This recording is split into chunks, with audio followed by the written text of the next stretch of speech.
Shalom, Yashala Shalom. First and foremost, I want to give all praise, honor, and glory to the Most High Yahweh. I do so in the name of His only begotten Son, Yahweh Shai. Double honors to the apostles and elders of Yashar Allah, Kol Haloyim La, Yahweh Bahasham Yahweh Shai Bahasham Harakakodash, for blessing our elders with the spirit of truth so that we may know. Shout out to the Akim and the Akwaf that's keeping the faith in the works. Y'all keep at it. It's your brother Abaya coming at you with more precepts. It's Ephesians 6:11. Put on the whole armor of power, that you may be able to stand against the wiles of the devil. For we wrestle not against the flesh and blood, but against principalities, against powers, against the rulers of the darkness of this world, against spiritual wickedness in high places. Right.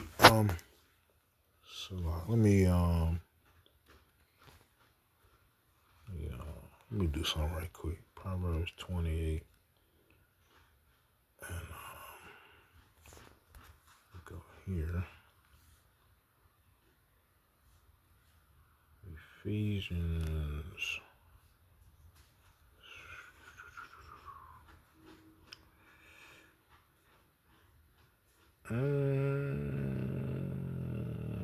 So in the NLT it reads, put on all of God's armor so that you will be able to stand firm against all strategies of the devil. For we are not fighting against flesh and blood enemies, but against evil rulers and authorities of the unseen world, against mighty powers in this dark world. Right? Because scripture says in the book of Job 9:24, the earth is given into the hand of the wicked. Right? It says, and against evil spirits in the heavenly places. Right? And these wicked individuals don't worship Yahweh, they worship Satan. Right? So whenever these individuals place somebody of high influence in front of, the people, you have to question these individuals, right? The reason why I'm bringing this out is because of this 6-7 thing I keep hearing about on the internet, right? And I had to tap into the origin of this thing because, different instances had me going into where the hell did this come from, because I see it's directed at children, right? And I understand how this devil works. This devil mainly wants the minds of the youth, right? Because they are, easily influenced. And the youth turn into adults. And these adults, if not checked, like mentally, they grow up to carry on their wickedness, that wicked seed that was sown into their brains, and become the wicked of this earth, right? Scripture speaks about 2/3 of the Lord's people, right? So, let me go bring out some of these videos that I got now. I'll be back. The songwriter, Sam meets a man who claims he's written every major hit in history, not for the art, but to plant specific frequencies into the public consciousness. I don't care what's fashionable or cool. It's all silly and it's all meaningless. I created so many of the things that you care about. The songs that give your life purpose and joy.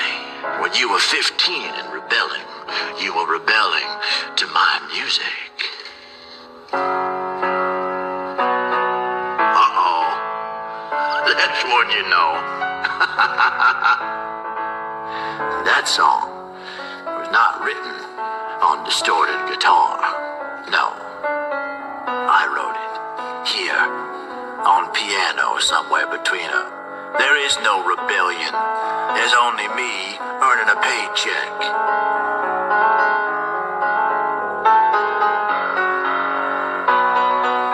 I don't believe you. Well, good. Because the real message was not meant for you. So it's better if you just smile and you dance and you enjoy the melody. Because this ugly old man, me, I am the voice of your generation. Your grandparents, your parents, and all the young people that follow you. I love rock and roll. Drop another dime in the jukebox, baby. Oh, look at you. that you hoped for, that you dreamed about being a part of, is a fabrication. Your art, your writing, your culture is the shell of other men's ambitions beyond what you will ever understand. In the movie, Sam confronts the lead singer of a band who admits he just sings the songs the label tells him to sing without asking questions. This leads Sam to discover the songwriter. This man tells Sam that he has written every hit song ever released and admits to hiding specific messages and themes to program the masses through music. This idea of music being completely managed by the industry isn't just a movie plot. For decades, many have suggested that the industry turns artists into performers who act exactly how they're told, like figure. Right. So, those are facts. These devils fully understand the power of music, the power of frequency, the power of influence.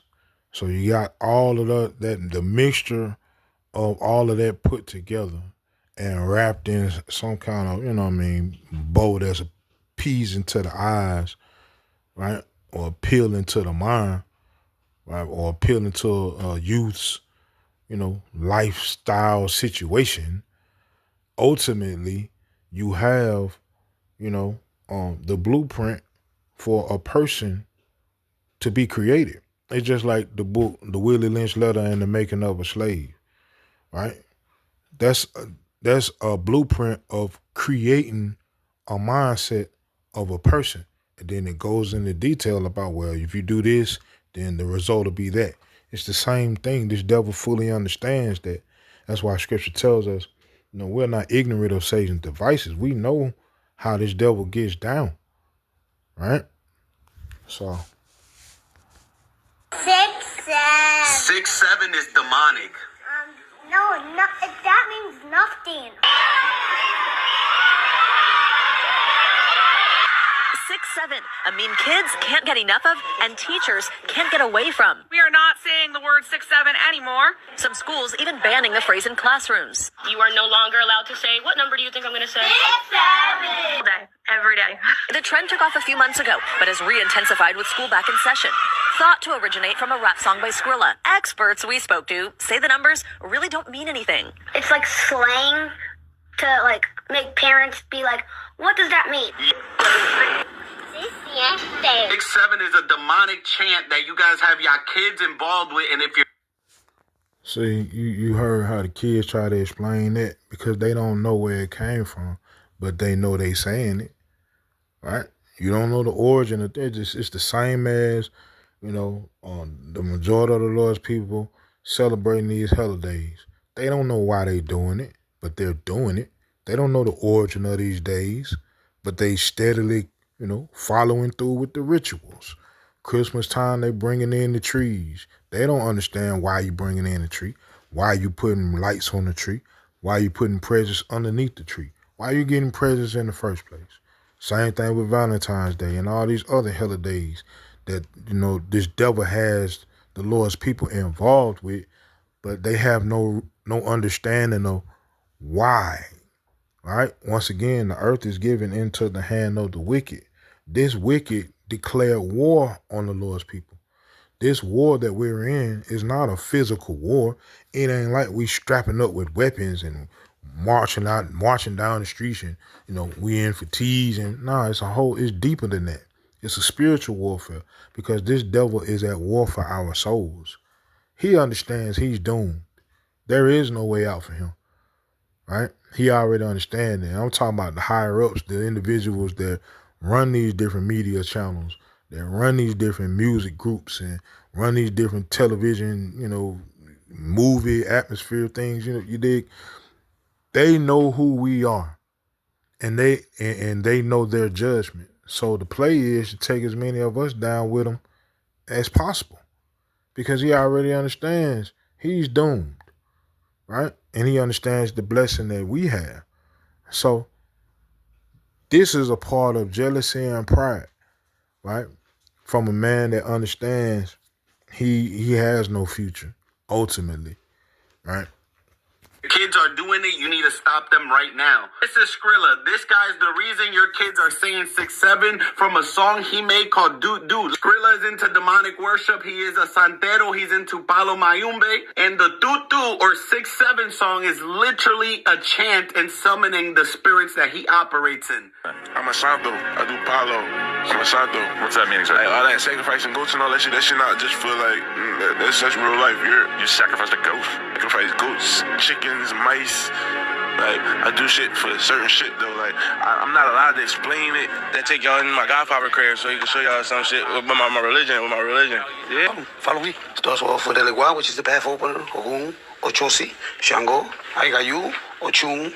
Yeah, like you can put bad spirits on people too. Like you can put a person's name and like their birthday and shit like that inside the. You can put them inside the Agum pot. See, well, a lot of people, mess up at. They think that the world revolves around their mindset, which means people think that everybody thinks like them, like how you think is normal to the world. So all of the world has the same mindset as you, and that's not so. You have some real evil people on this planet. You got some real vile spirits that's on this planet. And they don't look at you as normal. They look at you as weird, right? Different people have different walks in this life, man. So you may see an artist and you may see him rapping and you think he just like everybody else that's from our neighborhoods that rapping. He just one of the ones that made it out. And that may not be the case, man. This dude may not have a righteous bone in his body and may do anything, to get that contract, get a little bread or whatever. He may not have grown up, reading the Bible or being taught scriptures, being taught good morals, how to be an upright person. He may not have been taught that, but you just see a person, right? Not understanding we are two beings in one. We are spiritual people and we are physical people. Everybody on this planet has a spirit, and their spirit lives inside of this flesh. The spirit of a person is different from the flesh. If you can see the spirit of a person, man, for what it really is, it'll probably terrify you for real. Because there's some vile spirits on this earth, right? It's same as you got righteous spirits on this earth, right? If you can see those righteous spirits, you will look at people different because you can see the light inside of them, right? But nevertheless, that's what people get, a lot of things messed up at, thinking that everybody think like you. And that's not the case. Shit, then I go like metal, like they get shot, stabbed, something can happen to him. So it would be something in metal that would... I heard it from him. He's in Santeria. He worships demons, and he summons demons into people to harm people. In specific, he worships Ogun and Yemeya, which number 6 is Ogun in the song, and number 7 in Santeria represents Yemeya, which is exactly... If you ain't understanding what he's saying, basically, the religion that this dude follows worships several deities. This particular guy chose these two to be his main ones that he worships. Technology, well, let me read this. It said Ogun is the Orisha, spirit of iron, war, and labor. He is a powerful, essential figure often associated with strength, technology, and the building of things, right? So this dude chose to worship a spirit of iron, war, and labor, right? Which, the iron could represent, the guns that these YNs be carrying around. War is the mindset, and labor is work, right? He is a powerful and essential figure often associated with strength, technology, and the building of things, right? They can go all kind of ways, right? Says the other one, 7, Yamoja is a major mother goddess figure and the mother of all Orishas. So I guess you could say that's like they top, right? She is the goddess of the ocean, water, and motherhood, right? was kind of put me in the mindset of Egyptologists, right? With the Queen of Heaven worship. So, nevertheless, this individual has a contract, right? This individual is pushing the message out to the youth, and the youth are now reciting this, not understanding what the hell they're talking about, right? What he is saying in the songs, and now your kids are chanting it. It's a reason he used the Baby Shark theme. There's a reason that your kids feel addicted and like they can't stop saying 6-7. And in the songs, it's nothing but pills, drugs, and addiction. Jesus Christ could save witches and people out of witchcraft, and I pray that Skrilla gets right. So he lost in the sauce too, right? Going into Hectos Christos. Right, but nevertheless, man, Ephesians chapter 5 and verse 15. See then that ye walk circumspectly, not as fools, but as wise. Right? In the NLT it says, so be careful how you live. Don't live like fools, but like those who are wise. Right? A fool would just take in all kind of information, not understanding how scripture says a man can't live off bread alone, but by every word that proceedeth out of the mouth of power. So if that's for righteousness' sake, what you think it is for the unrighteous? If the Lord is telling you a man can't live off bread alone, your spirit has to be fed from one source, right or wrong. So the question is, who's feeding you, right? Yahweh Shem Yahushua Ratazah, these precepts were edifying. Call Haloyim La Yahweh Shem Yahushua by Shem Harokakodah Shalom Yasha Allah Abba Abba.